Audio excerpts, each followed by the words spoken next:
Show என்ன car சாவியை மேலே வச்சுட்டு வந்துட்டேன். மேலே 2 மாடி ஏறணும். ஏய் ஒரு ஹெல்ப் பண்ண, மேலே நம்ம பெட்ரூம் ட்ராயரில் சாவி இருக்கான்னு பாரு. சரி ஓகே. நல்ல வேலை இவ்வளோ போகிறேன்னாலே.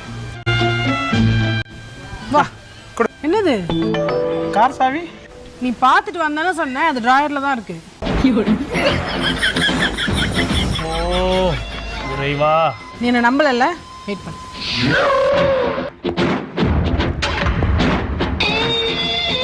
ஐயோ இவ்வளோ கல்யாணம் பண்ணதுக்கு ஒரு தென்னை மரத்தை கல்யாணம் பண்ணியிருந்தா இளநியாவது கொடுத்துருவான். வருது இப்போ கொடு. என்னது? கார் சாவிடி. நீ என்ன நம்பலல்ல? பார் ட்ராயரில் தான் இருக்கா. ஃபோட்டோ கூட எடுத்துகிட்டு வந்திருக்கேன்.